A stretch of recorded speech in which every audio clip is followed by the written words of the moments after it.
やめん！踏み込みが甘い。それでは剣に十分な体重が乗らないな。踏み込みか。踏み込むとき、軸足からのつながりをもっと意識してみるのだ。軸足からのつながり。なるほど。もう一度やってみます。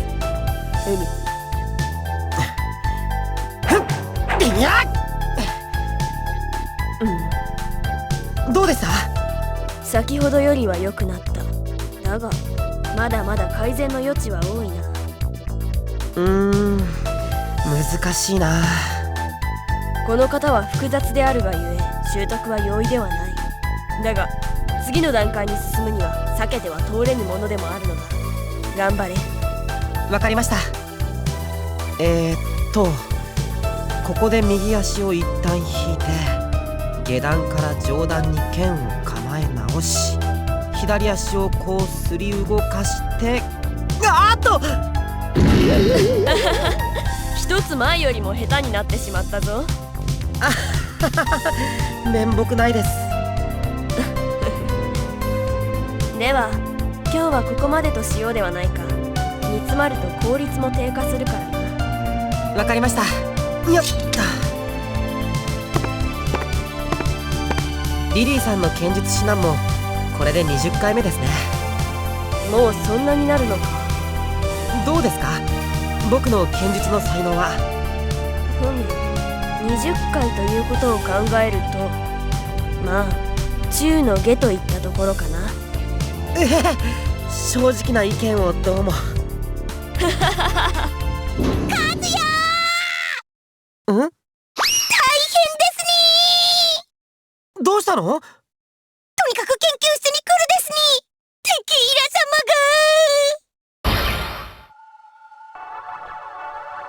が。これは結界か？そうなんですね。あれ、これ前に窒息しそうになった時カルーアが使ったのに似てる気が。その通りなんですね。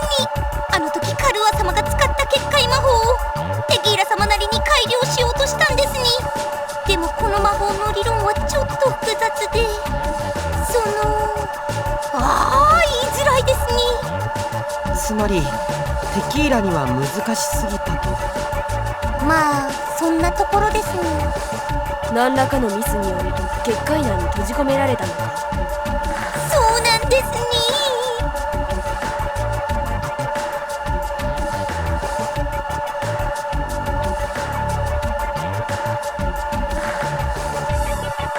中の音聞こえないんだね。真空にも耐えられるほどの結界ですに。光以外は完全に遮断されるですに。そっか。でも僕たちに何ができるの？魔法じゃお手上げだよ。どうもテキーラ様は本を見たいらしいんですに。本？あそこに並んでいる魔法書に解除のヒントがあるらしいんですに。そうなの？テキーラ様の身振り手振りがそう語ってるですに。でも私には本を持ってはいけても開いてみせることは。あ、そういうことか。テキーラ、そうなの？聞こえるわけないですに。とにかく本だね。よし、これかな。実は私にもよくわからないですに。とりあえずっとこれかい？多分開けと言ってるですに。そっか。よっと。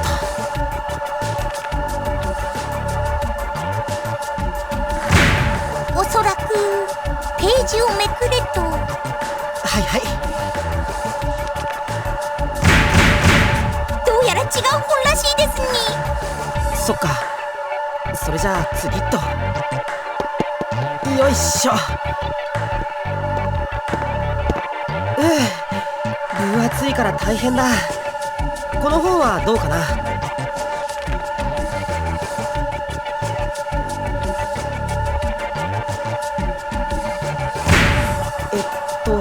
次のページってことかな？多分そうですに。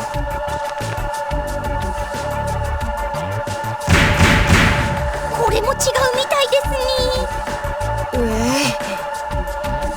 こりゃ大変だ。和也。え？こんなことではいつ解除できるかわからないぞ。そうですけど、他に方法が。ミモレット、要はこの魔法を打ち消せばよいのだろう。まあそういうことです。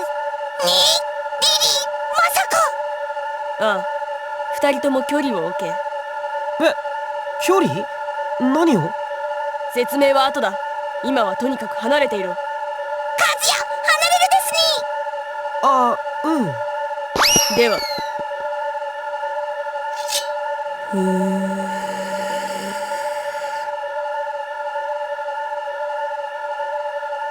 一体何を？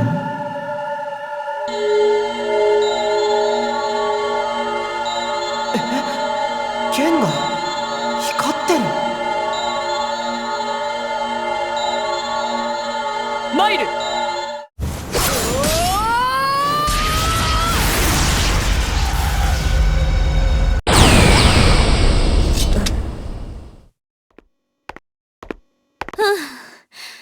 助かった。大丈夫か？ええ、なんともないわ。ありがとう。リリー、すんごいですに。初めて見たですに。ええ、私もよ。シャーベットはセルダールの騎士。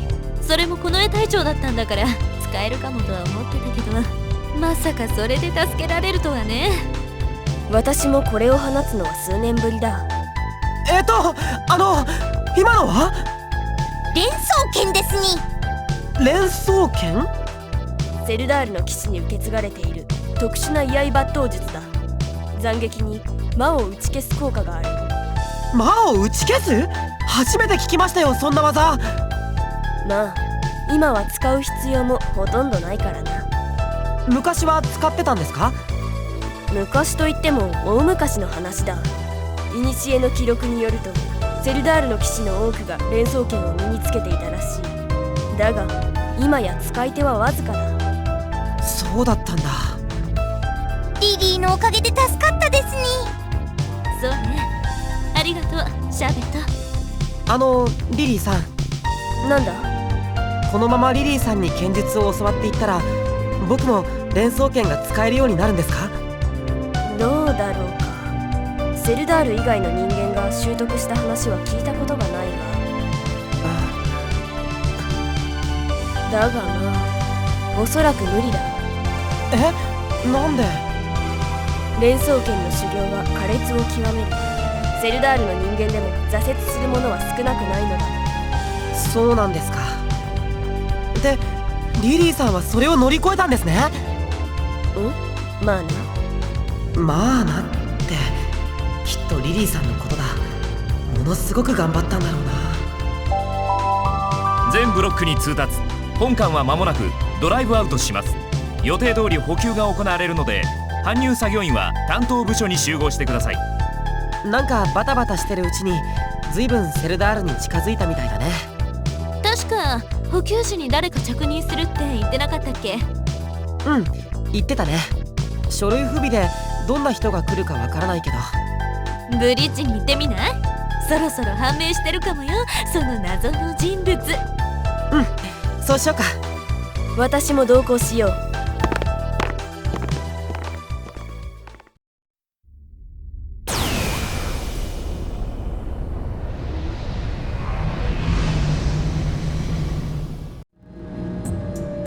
ドライブアウト完了。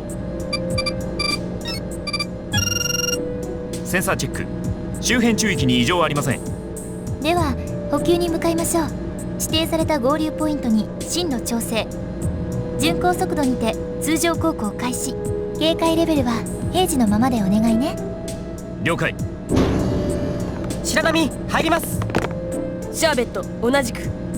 Me too。あら、どうしたの大勢で。いえ、どんな人が来るのか分かったかなって。ああ、やっぱり気になる？当たり前じゃない。白波以来の配属よ。それもそうよね。待て、アジート少尉がいるではないか。あれは配属というより。無理やりだ、無理やり。あアニさん、なのいるのだ。どうです？どんな人か分かりました？みんないつの間に。全員集合なのだって気になるじゃんか。だ。もうしょうがないわね。ちょっと待って。残念、新しい書類は届いていないわ。そうですか。このタイミングで何も届いてないなら、もう会うまで分かんないでしょうね。そうね。どんな新人なんだかな。新人さんとは限りませんよ。ベテランの上司さんの可能性も。そうか。誰でもいいのだ。歓迎パーティーの用意をするのだ。やっぱりそうなるんだ。よかった。何がだ。指令が不在中の受け入れだから少し不安だったのよ。その調子で温かく迎え入れてあげてね。もちろんです。報告。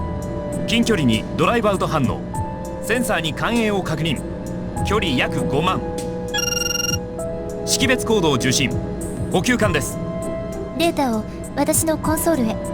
了解。間違いないよね。接舷許可を求めています。承認します。ついで搬入の準備を開始。はい。補給艦よりシャトルの発進を確認。いよいよお客様の到着ね。さあみんな行きましょう。一緒に行ってもいいのか。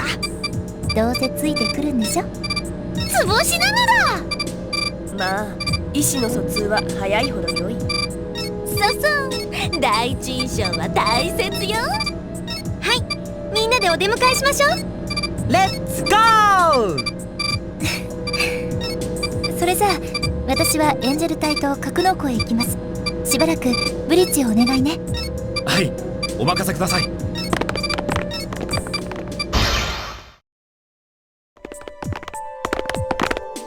カズヤ。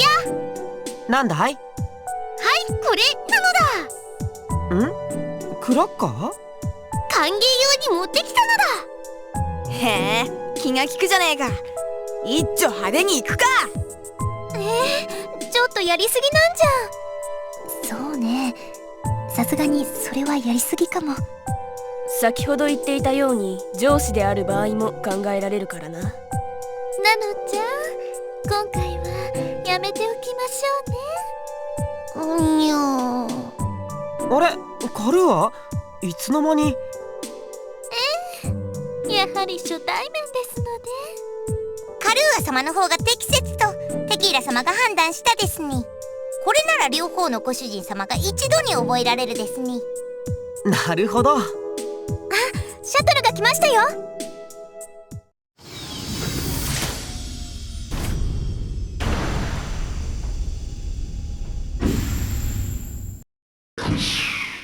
ハッチが開いたのだ。ご対面。ココさんが手続きを終えるまでは静かにしてなきゃ。へいへい。お、出てきたな。男の方ですね。おかっぱなのだ。少し神秘的な感じがします。どうしたの？いや、ちょっとな。アジート少尉も感じるか？ああ、ただもんじゃねえかも。それって。こっちに来るのだ。みんな静かに。どういう意味なんだろう。僕には何も感じないけどな。落ち着いた雰囲気の人だ。ココさんと同じくらいの年かな。ようこそルクシオールへ。歓迎します。どうか固くならずに新しい家にやってきたような、そんな気持ちでくつろいでください。こちらはルーンエンジェル隊の皆さんです。そして私は。結構。ここナッツミルク隊艦長代行自ら出迎えていただき恐縮です。いいえ。本日付でこの船のブリッジ要員情報技官、つまりあなたの部下として配属されることになりましたタピオ・カーと申します。オペレーターさんだったのね。はい、よろしくお願いします。それではココ代行、このパッドに着任の許可を。わかりました。実は配属先も含めてあなたに関しての情報が届いてなかったのよ。無事に着任が終わって何よりだわ。ではこれからよろしくお願いね、タピオカ。どうしたんだろう。このパッドの情報に間違いは。機内で確認をしています。間違いはありません。大変失礼しました、カーチューさ。中佐？下士官にあるまじき言動の数々、本当に申し訳ありません。なるほど。急にかしこまることもないでしょう。この船の流儀は理解していますから。そう、マイヤーズ流だ。軍紀を無視した緩い規則、階級を飛び越えたフランクな交流、それが英雄タクト・マイヤーズの士気向上方法、いや人心掌握術とでも言ったところでしょうか。人心掌握だなんて。おや、人の心をつかむのは大切なことですよ。それによって船は一つにまとまり、限界を超えたポテンシャルが引き出される。そうしてマイヤーズ准将は奇跡的な逆転勝利を何度も収めてきたと聞いております。そう、長きにわたりエデン本聖ジュノーを支配してきたあのバルファスクさえも退けた。実に効果的です。ナッツミルク隊。はい。私はこのようにマイヤーズ流に一目置いているのです。あなたが艦長代行としてこの流儀を維持するなら、それに異を唱えるつもりはありませんでした。私自身も階級にとらわれず、艦長代行の補佐に専念するつもりだったわけです。先ほどまではね。しかし私の階級を知って腰が引けてるようでは、マイヤーズ流本来の効果は期待できませんね。それは。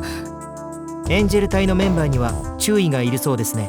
にもかかわらずマイヤーズ准将はそちらの少尉を隊長に任命したと聞いています。そして船をしばらく離れることになった時にはオペレーターに全てを委ねたとも聞きました。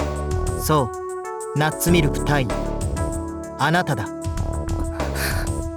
たとえ大尉であっても船を預かっているのはあなたなのですよ。形式的な階級にとらわれない実質のヒエラルキーを重視してこそのマイヤーズ流。それを貫けないのでは代行として意味がありません。このような状態であっては私は私のやり方で職務に当たらせていただくしかないと考えますが、よろしいかな、ナッツミルク隊員。よろしいですか？はい。結構。それでは早速ブリッジにご案内ください。わかりました。ああ、それからルーンエンジェル隊の諸君。ベレルの乱鎮圧の最大の功労者であり、事実上現役最強の部隊、そんな君たちに出迎えてもらったことは実に光栄に思います。しかし諸君の平時の務めはコンディションの向上と維持。私がこの妻女を嬉しく感じたとしても、君たちのプラスには働かないでしょう。速やかに解散し、時間を有益に使ってもらいたい。理解していただけましたか？和也白波隊長。はい了解しました。では失礼。一同敬礼。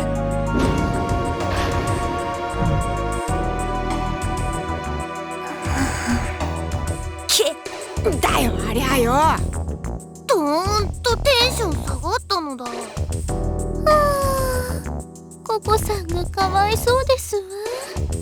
グーの音も出なかったですね。せめて事前に階級が分かっていればよかったんですけど。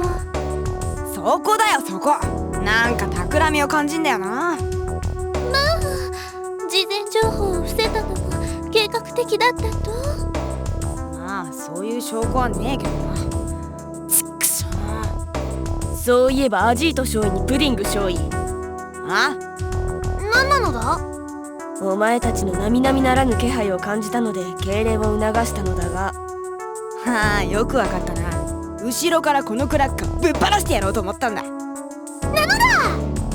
おいおいおい、号令を出したのは正解だったようだ。へん、本当にやったりしねえよ。子供じゃないのだ。やってたな。私もあの人のままでなくてよかったですわ。テキーラ様だったらクラッカーだけじゃ済まないですね。今後が心配だな。もうこれまで通りにはいきそうにないですね。ああ、少し不安です。あんなやつじゃ歓迎パーティーもできないのだ。しかしやつを最初見た時に感じたのはあの超嫌味成分だったわけか。そうなのだろうか。何にせよありゃエデン人だろうな。ノイエ人じゃねえことは確かだぜ。何を根拠に？ピンとくんだよ。間違いねえ。いい加減だな。まあアニスの言うことだから当たってるんだろうけど。でもですね、私から見るとエデン人ともちょっと違うような。エデン人のリコから見てそう感じるってこと？なんとなくなんですけど、アニスさんみたいに確信は持てません。そうなんだ。どっちにしろ嫌なやつには変わりないのだ。意義なーし。やれやれ。ところでよ、中佐ってのはどんくれえれんだ？タクトよりもか？マイヤーズ司令は準将だよ。その下が大佐、その下が中佐だね。ココはどうなんだよ。ココさんは現在大尉です。その上が少佐、その上が中佐ですね。つまりココとタクトのちょうど真ん中ってことか。そうなるね。でもどうして急に赴任してきたんでしょうね。そうですよね。UPW 転籍の影響から大規模な人事異動があるのかもしれないな。まさかタピオさんが新しい艦長？いや、それはないだろう。軍の慣例から言って艦長になれるのは大佐以上だ。そうか。待ってください。そうなると一番異動の可能性が高いのはココさんなんじゃありませんか？なんだって？確かにそういうことになるな。彼女の階級は大尉、カーチュー佐より2階級も下だ。チーフオペレーターとその部下とで階級が逆転していてはいかにも不自然。今後何らかの移動が行われる可能性は高いだろう。ここいなくなっちゃうのだ。嫌なのだ。そんなのダメなのだ。そうなるかもって話してんだ。まだ決まったわけじゃねえ。嫌なのだ。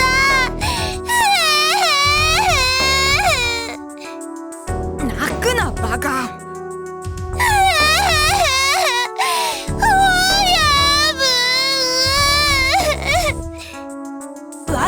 わかった大丈夫だって。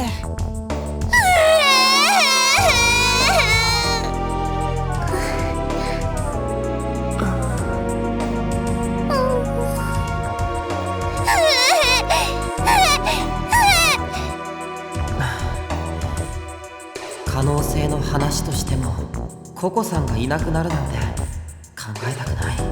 タピオカ中佐か。よりにもよってあんな硬そうな人がこの船に赴任してくるなんて。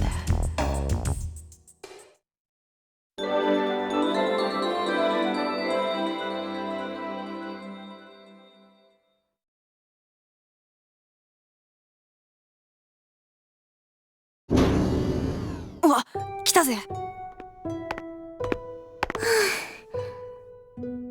ここどうだったのだ。あまり元気じゃなかったの。そうか。タピオさんのご様子はどうでしたか。すごい勢いでブリッジを取り仕切ってます。どんな風に？もう片っ端からです。報告系統のプロトコルやセンサー優先度の変更、座標計算プログラムまでタピオさんが直接手を入れてました。徹底的ですわね。ココさんを中心としてオペレーターさんたちが積み上げてきたシステムなのに全てリセットして変えちゃうみたいです。おいおい、それじゃますます。ナッツミルク隊員の移動説が濃厚になってきたと言えるな。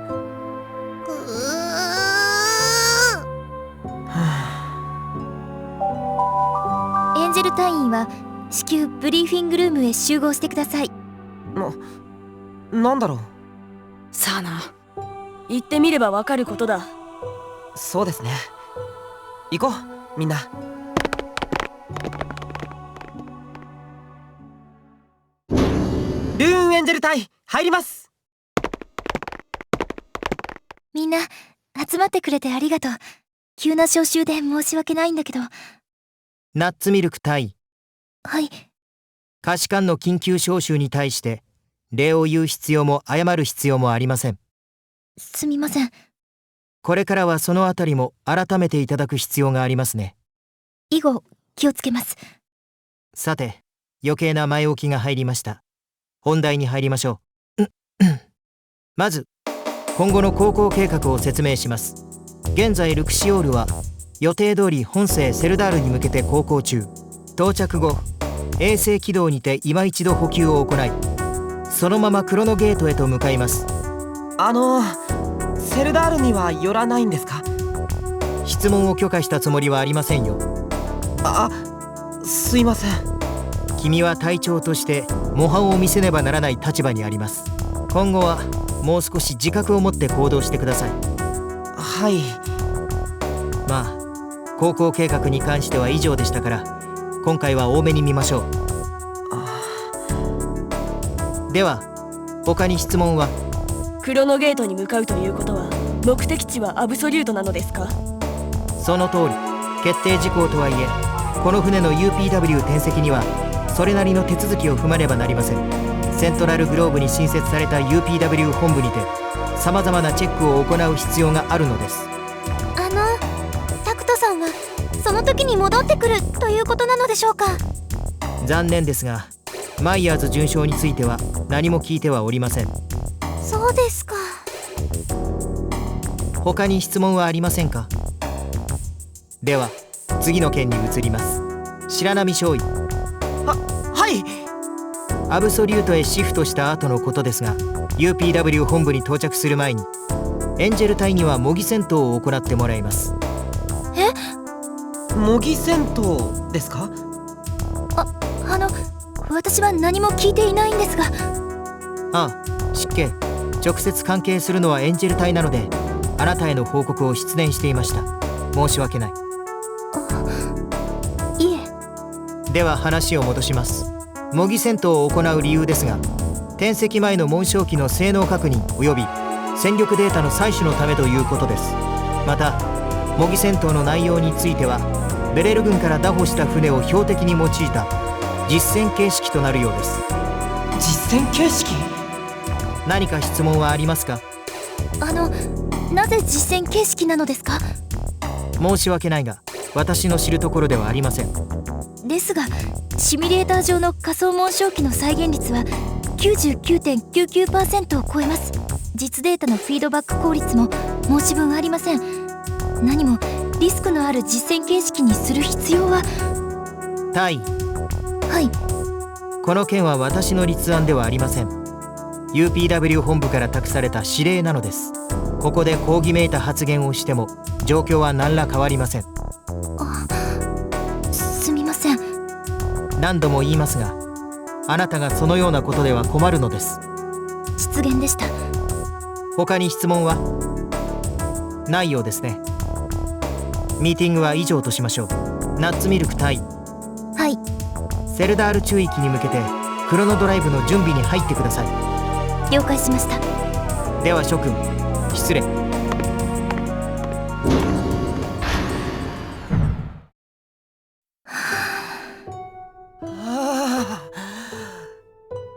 にゃろ、ちょっとひどすぎんだろ。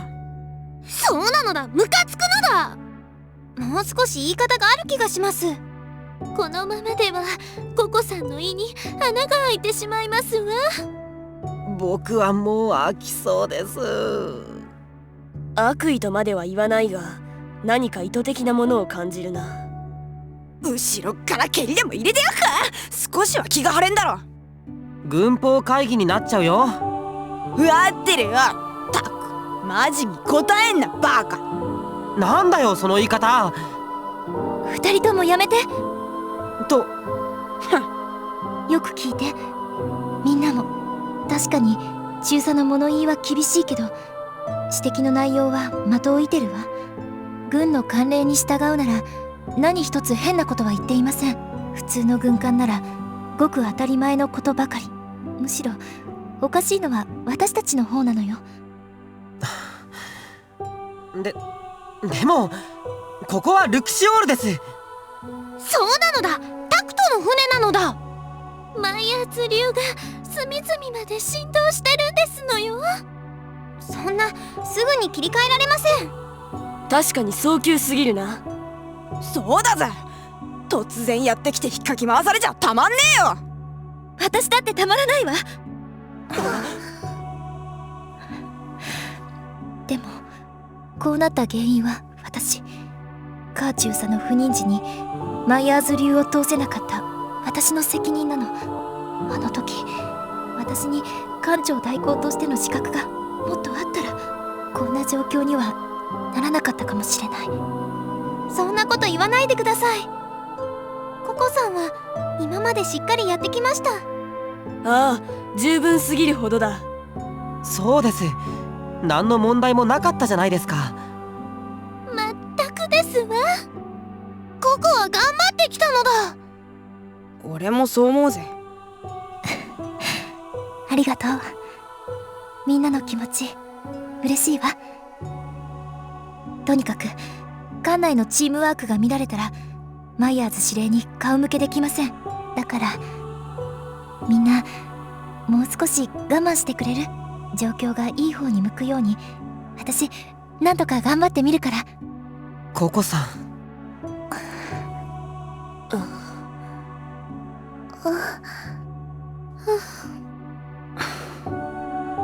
了解しました。でもこれだけは言っておきます。エンジェル隊はいつだってココさんの味方です。はい、何でも言ってください。全力でお手伝いしますから。ストレスが溜まったら共に体を動かそう。肩こり腰痛ならナノマシンで治せるのだ。気持ちが落ち着くお香をご用意いたしますわ。反撃ののろしを上げるときゃ一番に教えるよな。みんなありがとう。心強いわ。それじゃあ行くわね。クロノドライブの準備があるか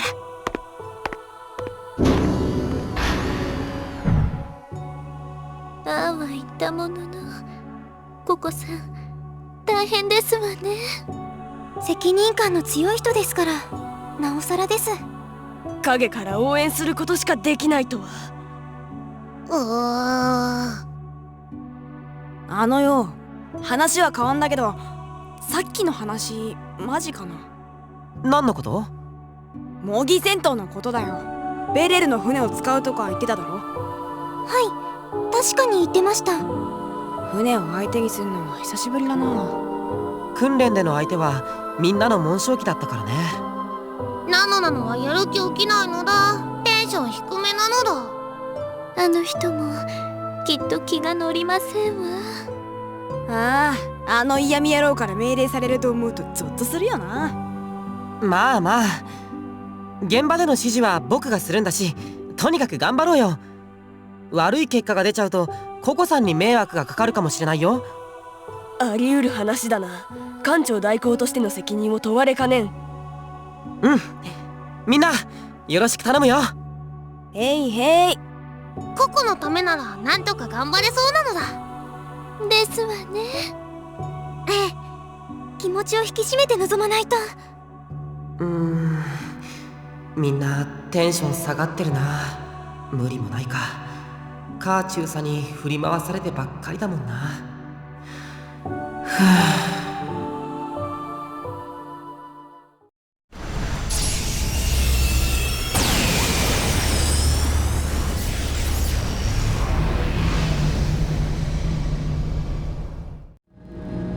ノイエゲート時空湾曲反応消失。クロノシフト完了しました。進路をセントラルグローブにセット。巡航速度にて発進。了解。白波入ります。アブソリュートに着いたんですね。ええ、たった今シフトを終えたところよ。ココさん。え？カーチューさは？今は休憩中よ。自室にいらっしゃるわ。そうですか。おっとあ、そうだ。これカルーアからです。あら、何？気持ちが落ち着くお香だそうです。ありがとう。お礼を言っておいて。はい。大丈夫ですか？ええ、心配しないで。整備班より白波少尉。はい、白波です。ああ、カズヤン、今時間ある？ええ、大丈夫ですけど。ほな、チートばかし顔化してえな。精神リンクの微調整したいんや。わかりました。すぐに行きます。おおきに。では失礼しますね。はい、頑張って。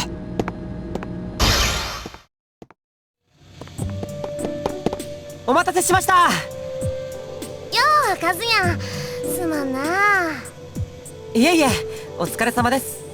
整備班の皆さんも大変だったんじゃないですか？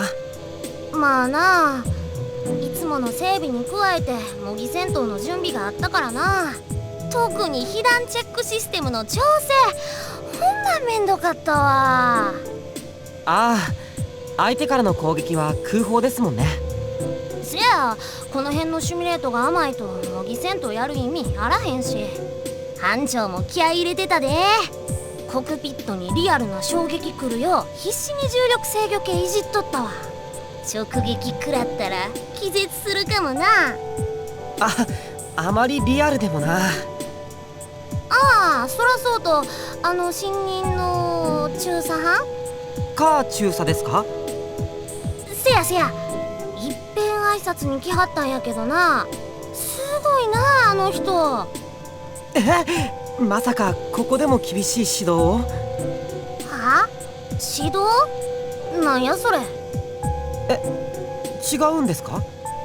いやな、その中佐班が来た時珍しくステリーネ持ってな。よりにもよってあいつの前で。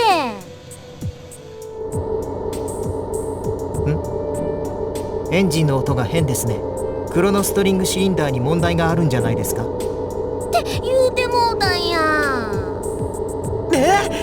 リーネさんの前で？せや、まあ当然。なんだと？僕はエンジンの整備に命をかけてるんだ。そんなわけあるか！と来るわな。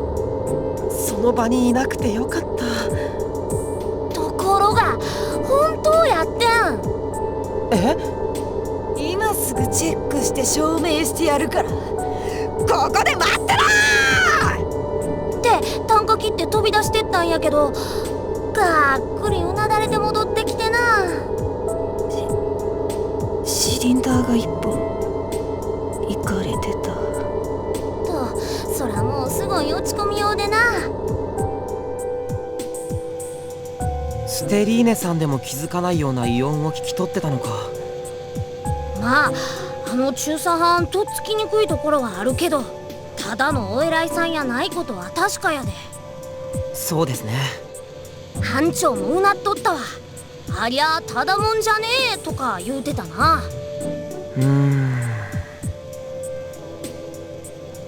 おっと、話が脱線しとったわ。ほな、カズヤ、ブレイブハートのところまで付き合うてや。はい、そうでしたね。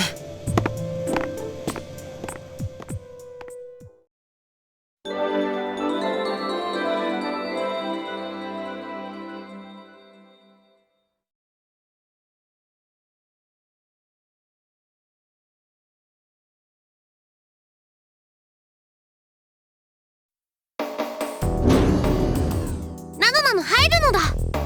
席について。はいなのだ。ルーンエンジェル隊揃いました。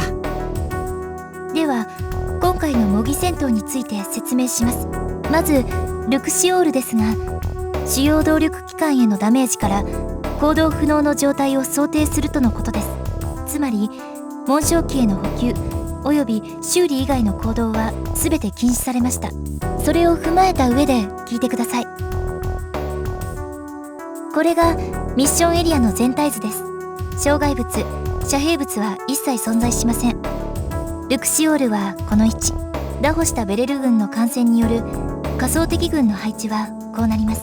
この位置に高速艦、そしてここに巡洋艦、もちろん全て無人の自動操縦艦です。ミッション目標は仮想敵軍の全滅、紋章機のデータ収集が目的なので各機全力で当たってください。また実戦形式ということで敗北条件も設定されています。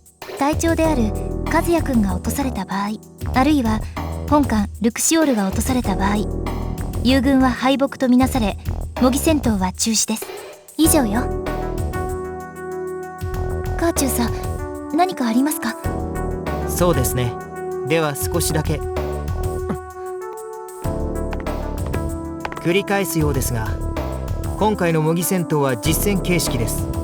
あらゆる状況に即応できる力が試されるでしょう。どうか最後まで気を抜かず諸君らの実力を示していただきたい。ルーンエンジェル隊の健闘を祈っていますよ。私からは以上です。では和也くん。はい、ルーンエンジェル隊出撃します。みんな行くよ。了解。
レレル軍の自動操縦プログラムはこの半年で完全に解析されているわ。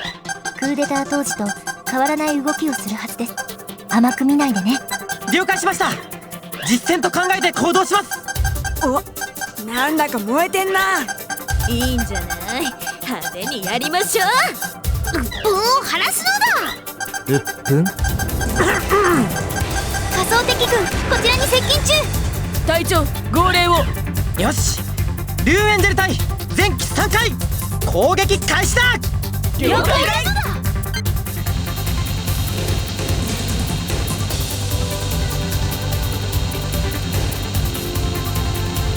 アブソリュートで戦うのは半年ぶりですね。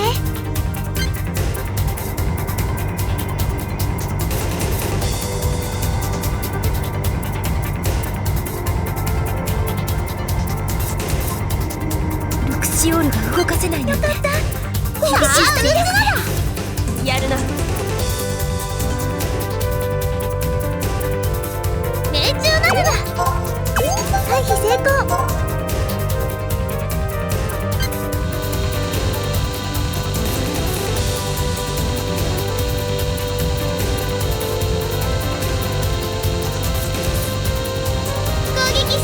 実砲を使った戦いは久しぶりだ。早く勘を取り戻さねば。よーしなのだ。回避成功。成功だ。敵に当たったのだ。撃墜したぜ。うまくかわされたのだ。敵を発見。戦闘があるなんて聞いてねえけど、ま、ストレス発散にはちょうどいいや。やっつけました。敵を見つけたのだ。少々やられた。気を引き締めねば。よーしなのだ。回避した。4番機攻撃成功。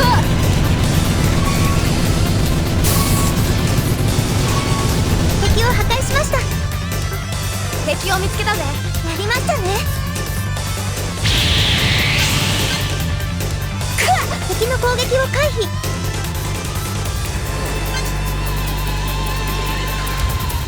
命中なのだ。攻撃回避したぜ。攻撃成功なのだ。な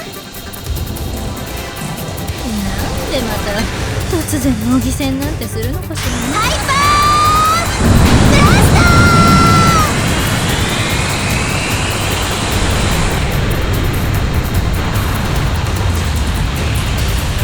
当たったみたいなのだ。久しぶりの戦いで腕が鳴るのだ。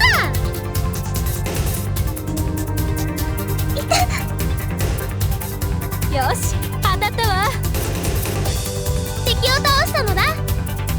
敵を見つけたのだ。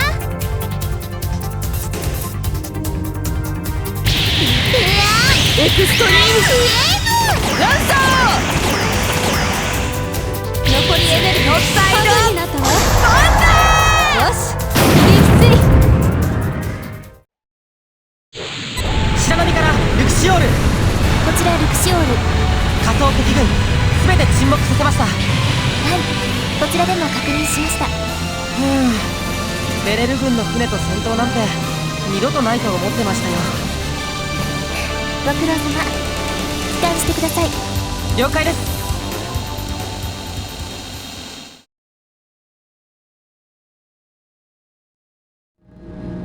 格納庫に連絡。紋章機着艦シーケンス準備。了解。無事に終わってよかったですね。そうね。何？センサーに敵へ。なんですって？おそらく増援です。ちょっとこれは模擬戦闘よ。どうして増援なんて。ナッツミルク隊実戦ではこれくらい当たり前でしょう。あではありません。早く対処してください。はい。ルクシオールから白波少尉。はい、白波です。エンジェル隊前期その場で待機。一体どうしたんですか？とにかくそこで待機してて。了解。敵の数をスキャンして。はい。数2、データベースによると巡洋艦です。配置を紋章機に転送。了解。和也くん聞いてたでしょ。今データが来ました。新手なんですね。そう、迎撃に当たって。了解です。エンジェル隊前期向かいます。ルクシオールとの距離はかなりあります。落ち着いて対処して和也くん。はい、任せてください。紋章機進路反転、敵巡洋艦に向かっています。まさか増援が来るなんて思いもしなかった。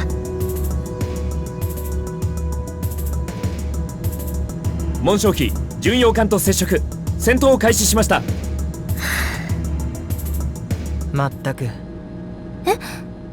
ブリーフィングの時にあれほど念を押したというのに。どういう意味？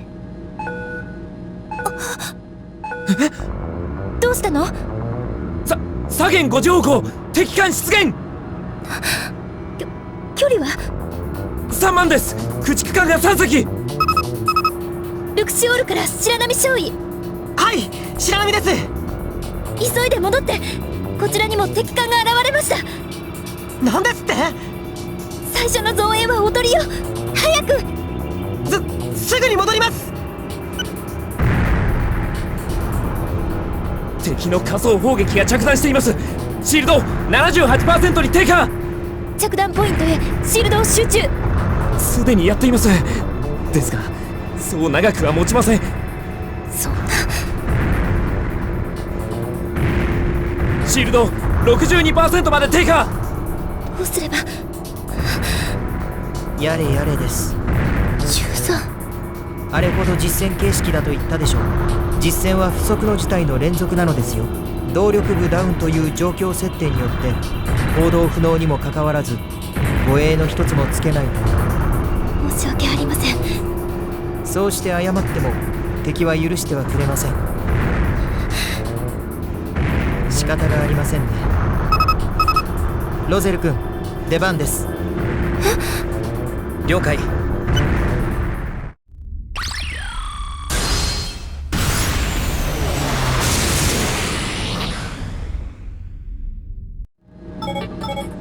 センサーに新たな艦影、いえ機影を確認。ものすごいスピードで向かってきます。友軍の識別信号を確認。これは紋章機。クロノストリング反応は？あります。出力パターンが兵糧制御と酷似。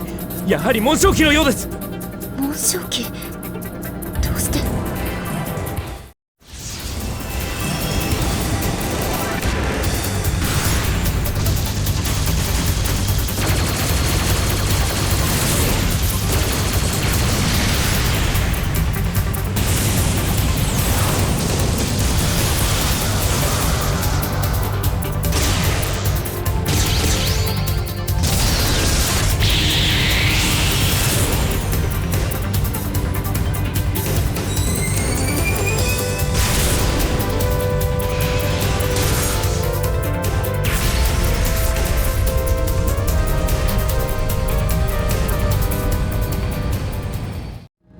敵駆逐艦全滅。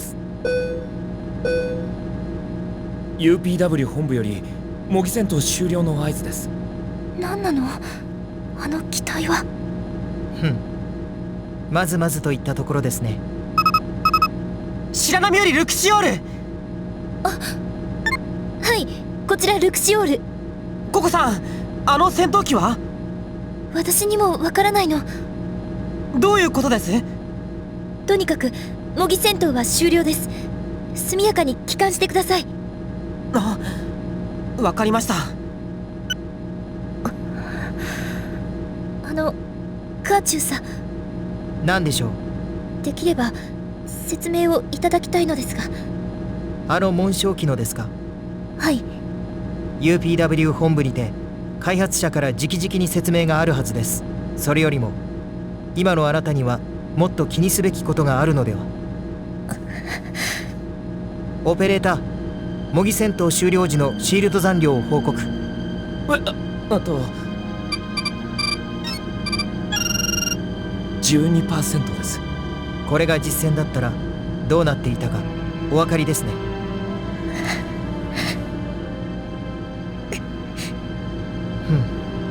とにかく当艦は予定通りセントラルグローブに入港します。それまでに計測データを報告書にまとめておいてください。いいですね。はい。私は自室に戻ります。終わりましたら連絡を。わかりました。では失礼。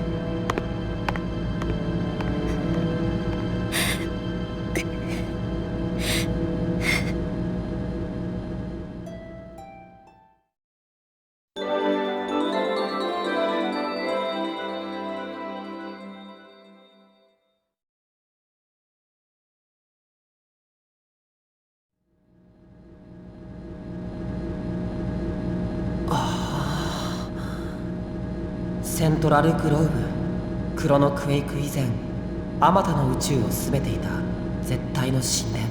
前に来た時も思ったけど、とてつもなく大きい。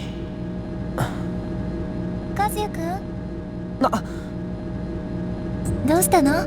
ぼーっとしちゃって。いえ、なんでも。それよりすいません、ココさん。はい。模擬戦闘完全に油断してました。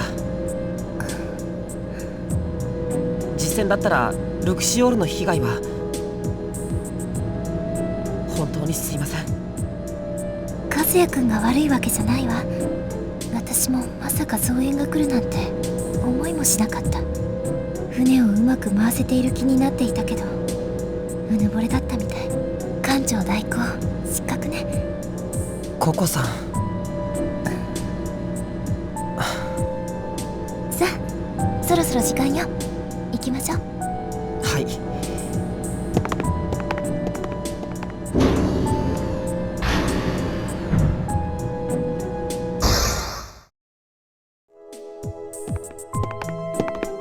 みんな揃ってるわね。はで、何が始まんだよ。い。私も詳しくは聞かされていないの。ここで待機としか。まさかさっきの戦闘の反省会か？そうかもしれませんわね。冗談じゃねえ。あんなのほとんどズルじゃんか。実際の敵はもっとずるいかもよ。カーチューさんならそう言いますよね。模擬戦闘の結果は艦長代行である私の責任です。みんなあまり気にしすぎないで。カー中佐の口ぶりからすると彼は増援のことを知っていたようだな。だったらちょっとぐらい教えてほしかったのだ。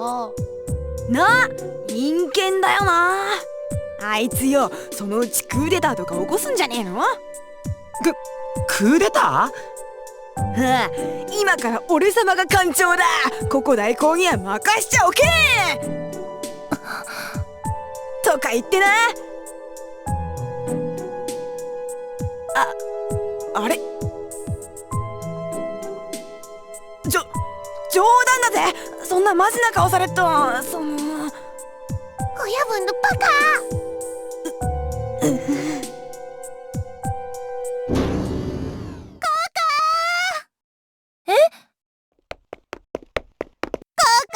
久しぶり。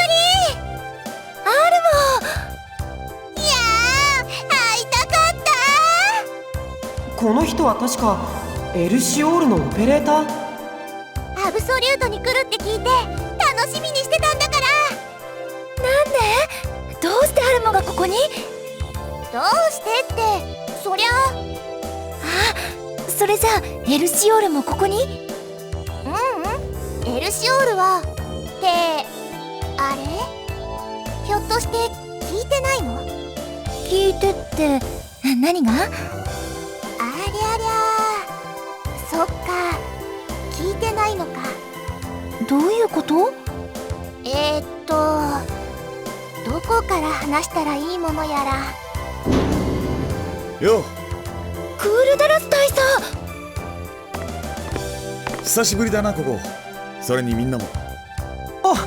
お久しぶりです、クールダラス大佐。まあ白波少尉。大佐まで。なんでってルクシオールが寄港してるんだ。挨拶の一つもしたって問題はあるまい。それよりだ、大佐ってのはやめてくれ。ようやく今の仕事に慣れてきたとこなんだ。今仕事ってあ？どうやら何も伝わってないみたいなんです、補佐官。なんだと？補佐官？これはあれですね。いつものごとく長官が書類を貯めているせいで。たくあいつは。何が何だか。まあすまない。実はな、俺もアルモもすでにエルシオールを降りてるんだ。正確に言うと軍籍も抜けている。 UPW 本部で内勤ってことになったんだ。どうしてそんなことに？何があったんです？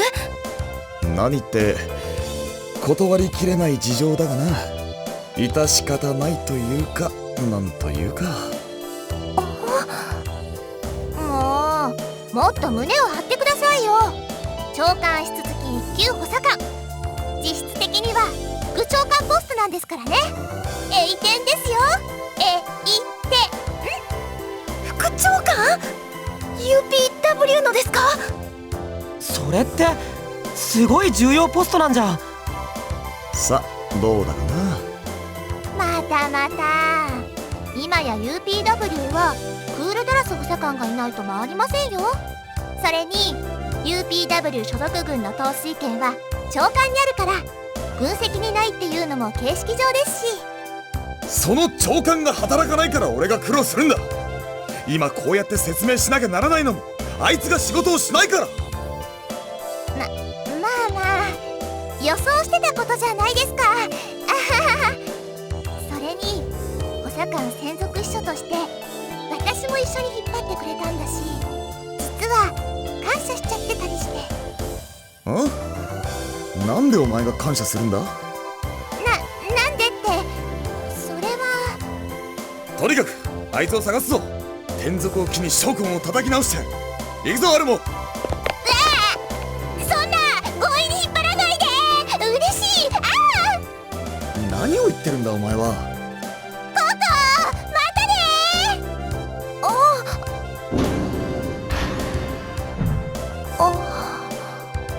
行っちゃったのだ。なんかいろいろなことが一度にあって、もう。クールダラス大佐が UPW 長官の補佐とはな。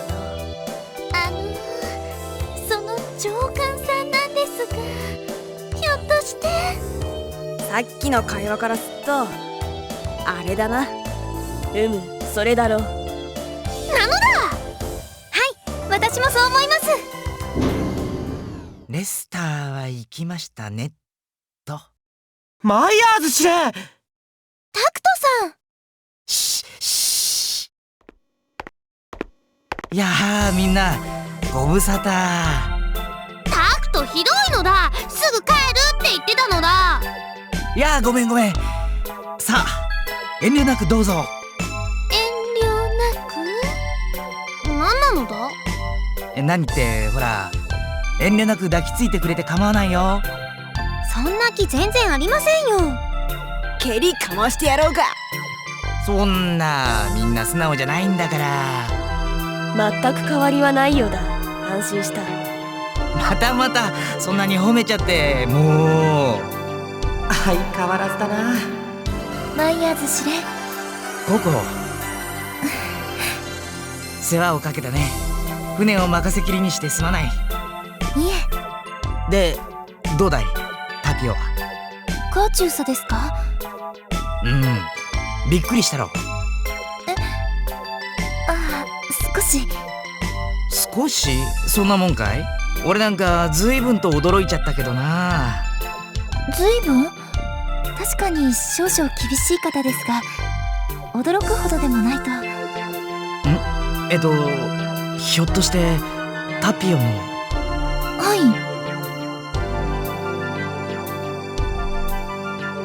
い。司令？そうか、まだタピオは。いやーなんでもないよ。ココなら大丈夫さ。ところでマイヤーズ司令、尋ねたいことが山ほどあるのだが。分かってる。そのために来たんだから順番に説明しなきゃな。でもその前にと、みんなちょっと静かにね。タクトからレスタお前一体どこにいる？ー。どこって自分の部屋だけど。何？さっきルクシオールに行くと言ってたじゃないか。うん、今から行くところ。この気まぐれ野郎。ははは、ごめんごめん。そこを動くな。今から行く。早くエンジェルのみんなに会いたいよ。うるさい。いいから動くなよ。絶対だぞ。よし、これでしばらくは捕まらないだろう。この人は。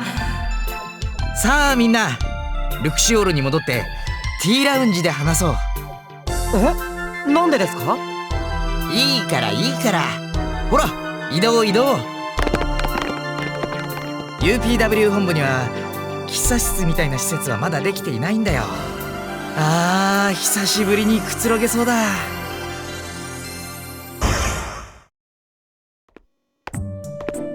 お待たせしました。ダージリンです。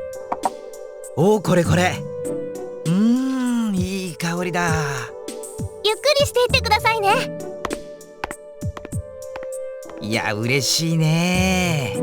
早く本部でもこんなの飲めるようにならないものか。おい、いつまで待たせんだよ。そうなのだ。早く説明するのだ。もうせっかちだな。それじゃあまずは俺の立場からかな。実はね、 UPW の長官なのだろう。あれバレてる？レスターさんとアルモさんの会話からそれとなく。司令、それじゃあ。司令じゃなくて長官ね。すいません。その長官、そうなるとルクシオールには。もう戻らない。艦長は解任された。司令が船を降りる？やっぱそういうことか。俺は UPW で全平行宇宙の復興支援を統括する立場になった。いきなりな話ですまないね。確かに急な話だ。それで納得しろってか。そんなの嫌なのだ。タクトと一緒にいたいのだ。寂しくなりますわ。俺もできることならルクシオールに残りたいよ。でもこればかりはね、平行宇宙全体を対極的に捉える、そういった人材はまだほとんどいないんだ。ノイエの調査で少しでも慣れてる俺が一番マシってことなのさ。おい待てよ。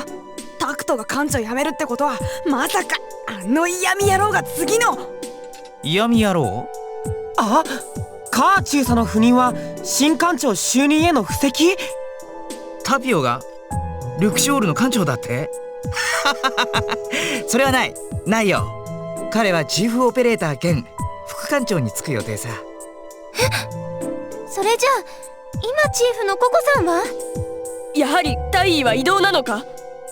やはりそんな噂が立ってるの？いえ、現在オペレーターの中で一番階級が高いのはカー中佐なので、ココさんのポストが危ういんじゃないかってみんなで心配してたんです。なるほどね。なら安心させてあげようかな。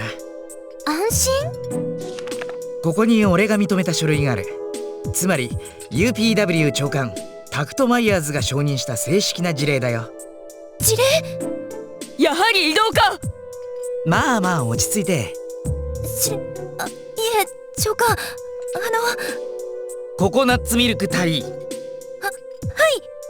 本日をもってエデン軍への所属を解除し UPW 軍に転属を命ずる。はい。そんなのは僕たちも同じことだ。またこれに伴いその階級を大尉より大佐に昇進するものとし、同時にルクシオール艦長へ任命する。大佐？大佐艦長？どう？驚いたでしょう？驚きました。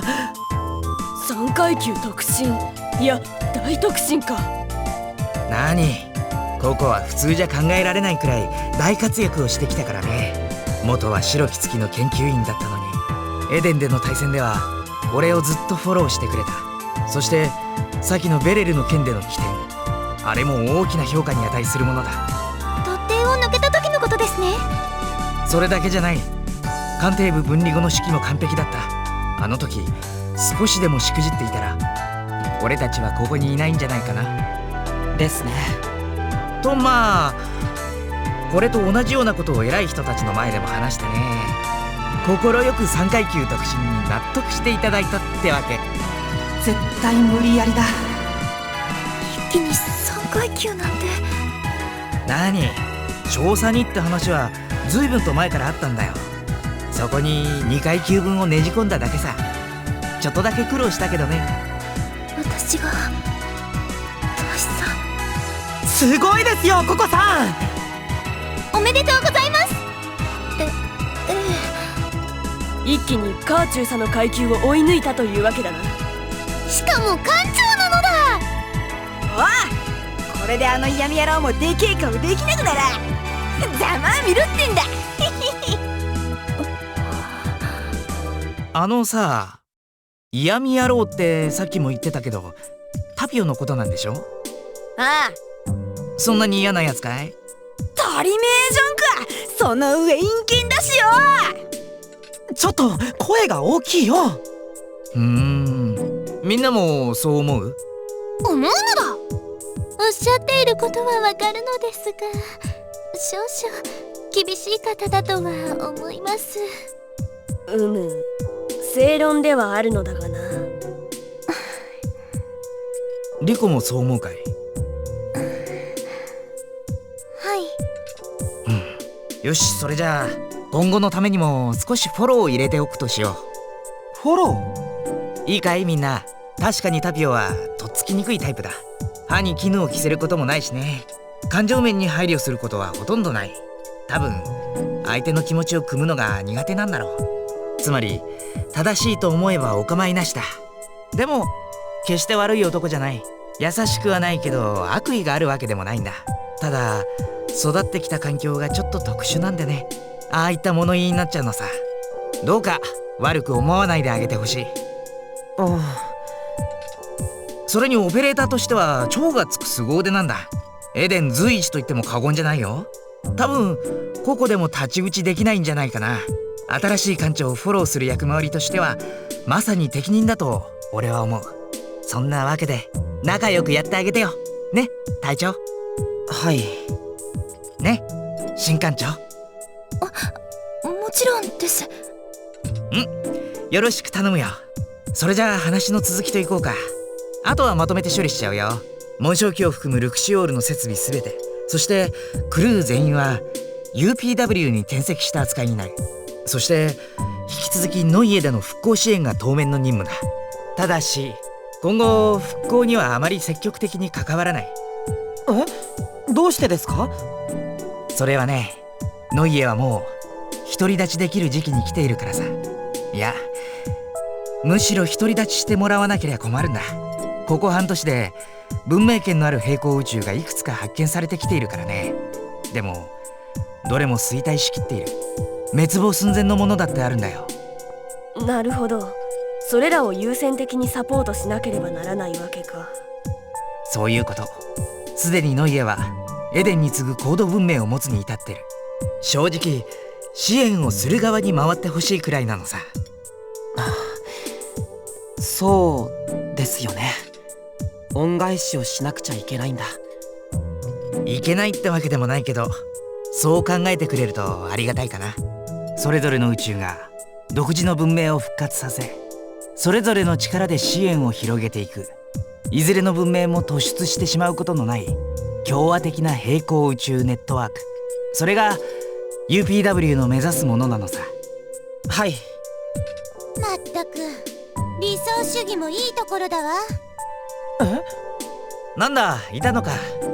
私がお茶したら悪いかしら。ノアさん。この人は確か。ノアもこっちにおいでよ。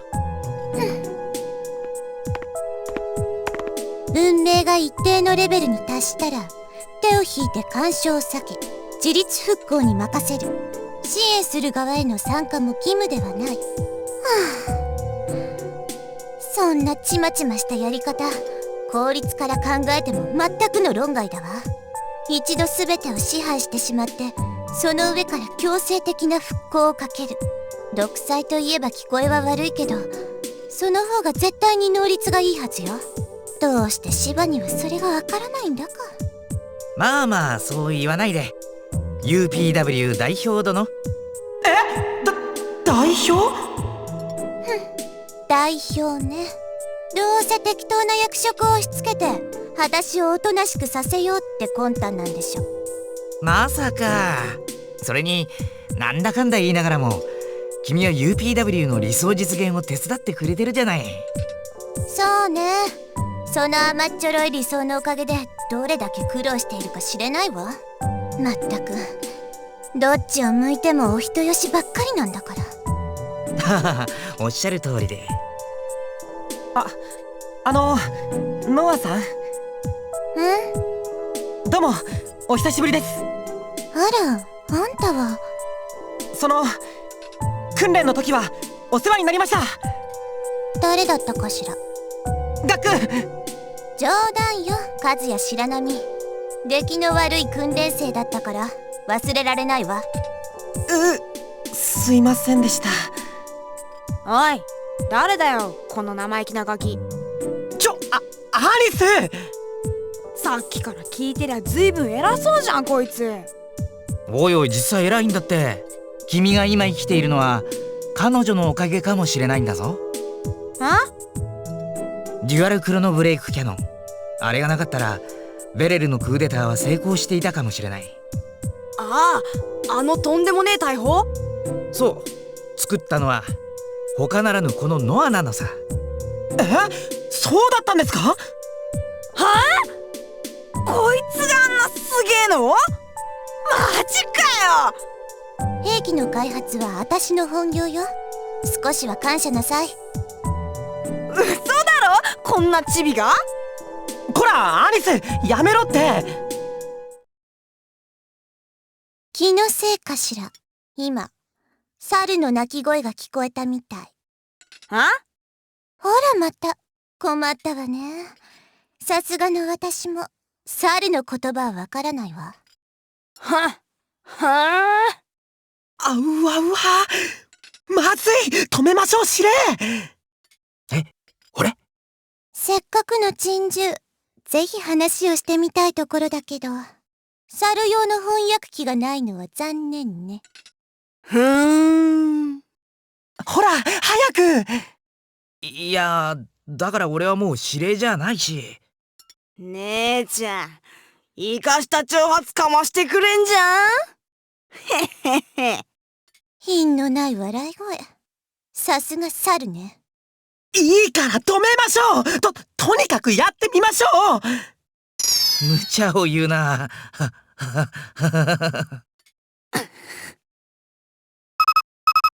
マティウスよりノア代表。ロゼル・マティウスよりノア代表。ほら、ロゼルから通信だよ。いつか思い知らせてあげる。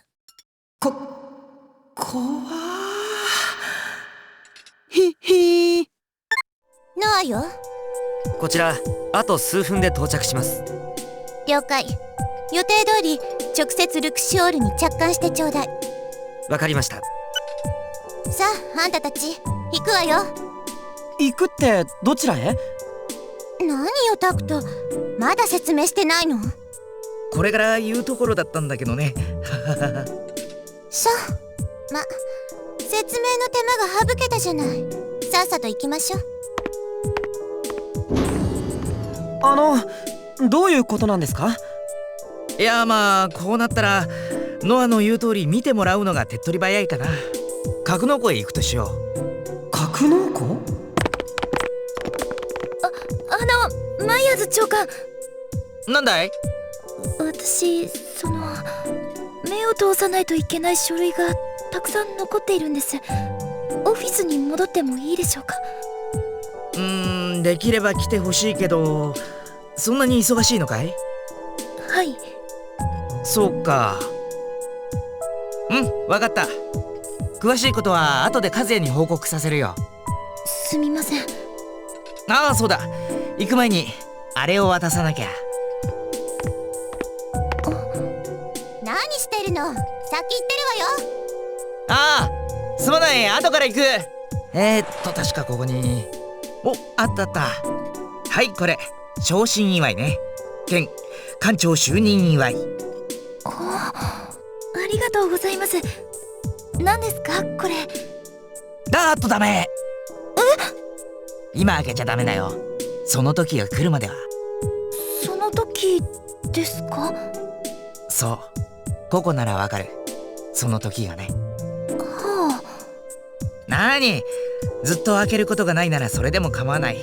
その程度のものさ。変なものが入っているんじゃないでしょうね。おいおい、失礼だな。冗談ですよ。ひどいなあ、まったくもう。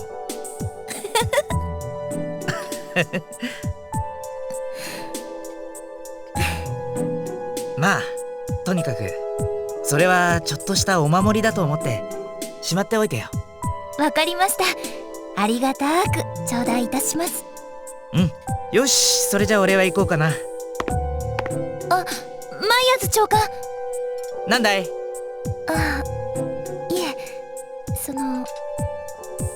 お元気で。ああ、また会おう。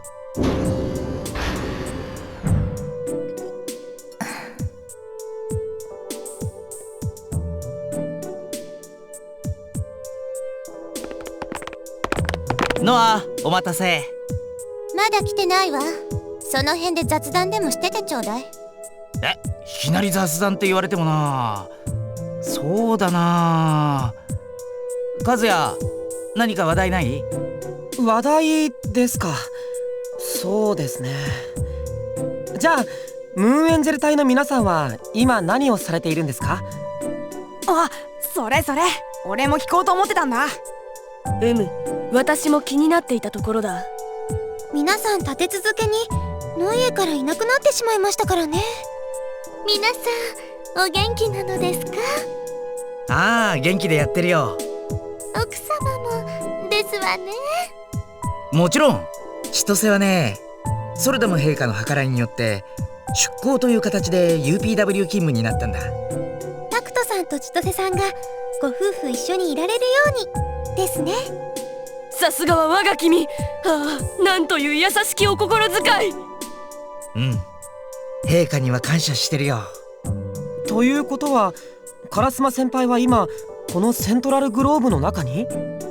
いや、彼女の配属先は新しく見つかった文明宇宙を調べるための部隊でね、そこの隊長になったんだけど。烏丸千歳、これより認知に赴き新たなる宇宙を調査してまいります。千歳、この前の調査が終わったばかりじゃないか。もう少しゆっくりしたら？タクトさん、すみません。私もできればもう少し多くの時間をタクトさんと共に過ごしたいのですが、全宇宙の期待がかかった組織で働いていると思うとついつい力が入ってしまって。まあ、そう肩肘張らないで。それで今度はどのくらいの予定なの？はい、今回はそれほど詳細な調査は予定されていませんので、半月ほどで戻れると思います。そっか、俺も一緒に行ければいいんだけどな。タクトさんは長官のお立場、どうか私の報告をお待ちください。それでは。千歳。はい。離れていても、いや離れていなくてもいつも君のことを思っているからね。タクトさん。はい、私もです。今回もきっと良い成果を上げてみせます。ああ、期待しているよ。行ってきます、タクトさん。千歳さん、出張中ですのね。次から次へと自分で仕事を入れちゃうんだよ。せっかくソルダム陛下が気を使ってくれたってのに。前会った時もなんか真面目そうなキャラだったもんな。そうね、夫婦で足して2で割れればいいのにね。でも確かに長官さんより部隊長さんの方が忙しいのはちょっと不自然ですよね。タクトがサボってるからちーちゃんが忙しいのだ。おいおい、言いたい放題言ってくれちゃって。これでも千歳が楽になるようにいろいろと努力してるんだよ。具体的には何を？いや、それは言えないかな。まあ職権乱用ですのね。はい、おしまい。この話はここで終了。他のみんなのことも話そうかなと。逃げた。まずミルフィーだけど、ゲートキーパーとして今もマスターコアの中にいるよ。同じセントラルグローブ内だから俺も会う機会は多いんだ。代わりのゲートキーパーの方はまだ見つかってないんですか？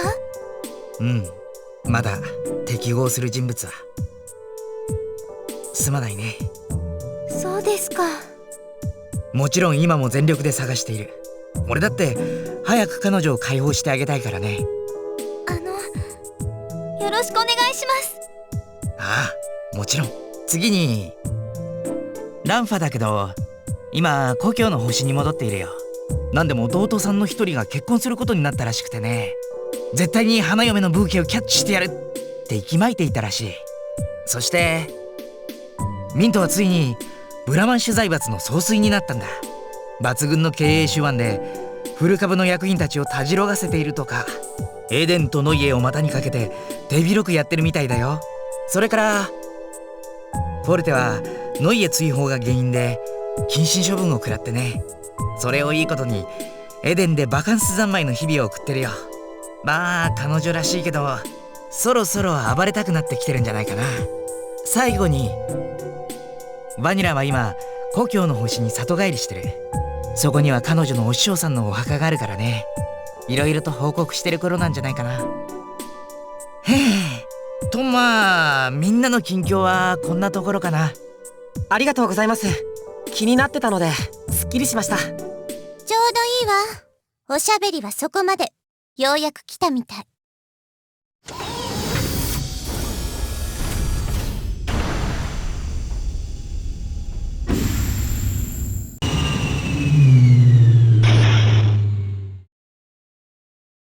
これは新しい紋章機？そう、量産型紋章機のプロトタイプ、ホーリーブラッドよ。ホーリーブラッド？エデンの紋章機に似てねえか？あら、よく気がついたじゃない。猿の中では賢い方みたいね。なんだと？まあ落ち着いて落ち着いて。基本アーキテクチャとしてエデン紋章機を随分参考にしたわ。そこにノイエ紋章機の特徴を加味してみたの。ノイエ紋章機の特徴？変形機構と合体によるパワーアップの要素よ。ま、運用効率が悪いから合体機構自体はカットしたけど、ほらお尻に尻尾がついてるでしょ。本当だ。あれがブレイブハートを参考にした完成制御ユニット。合体時のノイエ紋章機に迫る機動性を誇るわ。合体時の？すごいや。エデンとノイエのテクノロジーの融合なんて。別に大したことじゃないわ。この機体の進化は別のところにあるの。別のところ？そうよ。コンセプトは誰でも乗れる紋章機。それじゃあこの機体エンジェルじゃなくても乗れるわ。ブースターであるブレイブハートには適性が必要ないでしょ。はい。そこをヒントにしてね、エンジェルとヘイローをまとめて肩代わりする AI を搭載し、実質の運用はパイロットに任せる。そうすれば一般の戦闘機と同じ感覚で操縦でき、かつ紋章機並みの性能が出せるってわけ。それがホーリーブラッド最大の特徴よ。誰でも操縦できる紋章機だなんて驚きだ。そろそろ講義は終わりましたか？ごめんなさいねロゼル。いえ、ノア代表。僕と同い年くらいかな。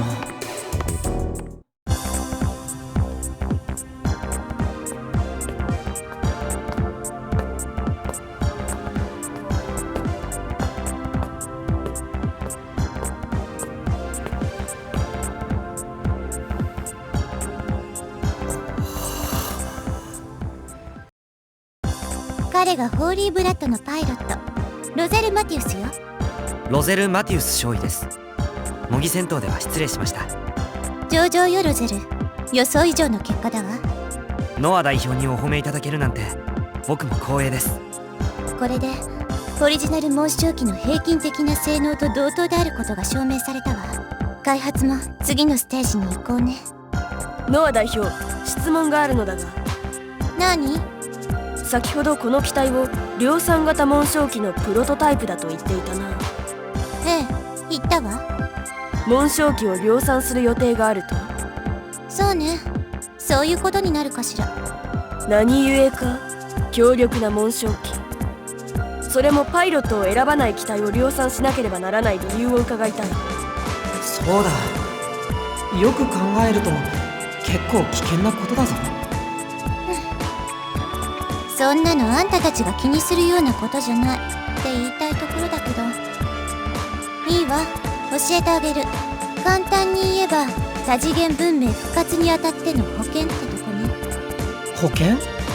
私が言うのもなんだけど、各宇宙にはルストテクノロジーによる超兵器が残っている可能性が考えられるわ。白き月や黒き月、ベレルの使った影の月みたいなものね。そういった危険因子と接触した場合の保険よ。クロノゲートがパンドラの箱でないと誰が言えるの？なるほど。こんなのアブソリュートが発見された段階で準備されるべきこと。今の状況はすでに後手なの。開発を急がなきゃならないわ。そんなわけでカズヤ。はい。ロゼルのこと頼んだわよ。はじゃないわ。ホーリーブラッドのデータ収集にちゃんと協力してよね。どういう意味ですか？いやね、そのTラウンジで言いそびれたんだけど、ロゼルはルーンエンジェル隊に仮編入するんだ。ほう。おいおい、マジかよ。新入隊員なのだ。びっくりです。さあみんな、ロゼルに自己紹介をしてあげてよ。あ、それは大丈夫です。花の髪飾りの方がアプリコット桜庭少尉、体験されている方がリリーシーシャーベット中尉、尻尾の方がナノナノプディング少尉、マントの方がカルーアマジョラム少尉、赤い髪の方がアニスアジート少尉、そして男性の君。僕？君が隊長の和也白波少尉。よろしく隊長。よろしく。なんだ、もうみんなのこと知ってるのかい？いえ、ただルクシオールの人員リストには一通り目を通しましたから。お、さすがだね。あんたも少し見習ったら？あたたたた。ま、これでエンジェル隊の戦力も底上げされたでしょ。新艦長の軽減不足も少しは吸収されるんじゃない？まあね、タピオもいるし、これで俺も少しは安心ってとこかな。心配なんてしていないくせに。いや、またまたそんなに褒めないでってば。あははは。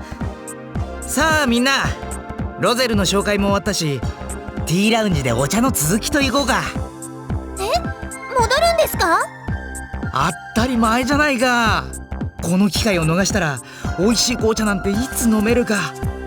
それも若い女の子たちと一緒にですわね。嫌だな。それじゃあリコ、席が空いてないとまずいから連絡を頼めるかな。はい、わかりました。すまないね。また肩に手を。そうだよ、ありがとうなスワールドヒラー。体この人は何回飛べば気が済むのか。ギガ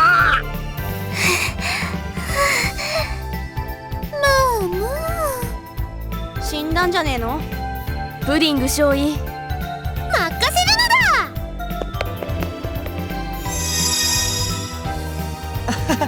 のだこれが噂の興味深いわ。どうしたんです？初めて見たけど、今のがアプリコット桜庭の発作でしょ？ええ、男性恐怖症によるものです。僕も見るのは久しぶりですけど。どう考えてもあの華奢な体からあれだけの力が出るはずないもん。でも現実に起こっていますよ。ええ、これはまず体中の筋肉の力加減、投げる時の自分と相手の関節の角度、それら全てに関わる作用と反作用、とにかくありとあらゆるバランスを解析、そしてそれを再配分できれば、あるいは。でもそんなことを考えてる暇なんて。確かにどう見ても反射行動だったわ。これはつまりアプリコット桜庭は無意識化で。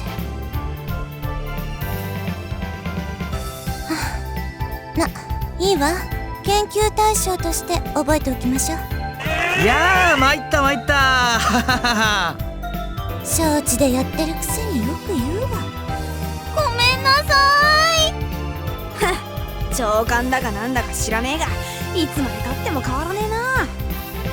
呆れるのだ。やれやれ。まあまあ、それじゃあとにかく移動しよう。はい、移動移動。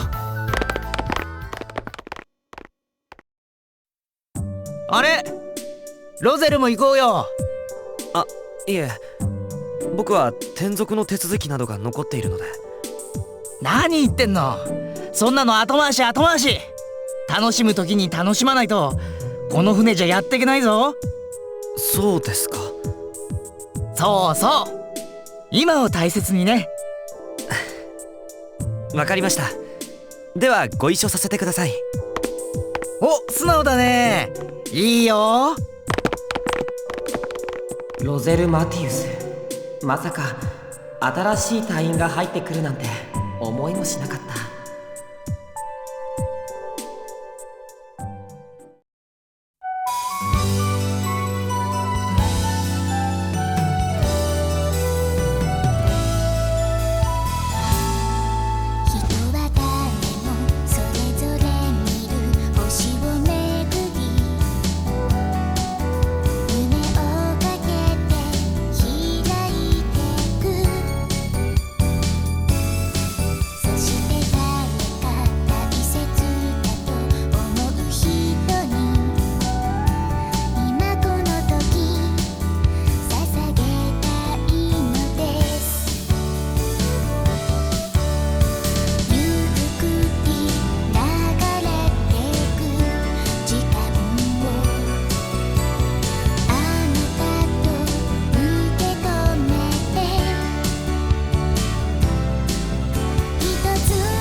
和也、君はナッツミルク艦長をどう思う？なんだい突然。君の率直な気持ちを聞かせてほしい。そんないきなり気持ちだなんて言われても、そりゃココさんは優しいし才能があって素敵な女性だと思うけど、でも僕にはもう心に決めた彼女がいるし、率直な気持ちということで言えばやっぱり部下と上司という以上のものじゃないし、むしろそれ以上になっちゃいけないような。何を言ってるんだ君は。え、ナッツミルク艦長が果たして本当に艦長としてふさわしいか、それを聞かせてほしいと言ってるんだ。なんだってロゼル、君は。次回ギャラクシーエンジェル2無限回廊の鍵第3章宣戦布告。和也、よく考えるんだ。ルクシオールの命運は君の決断にかかっている。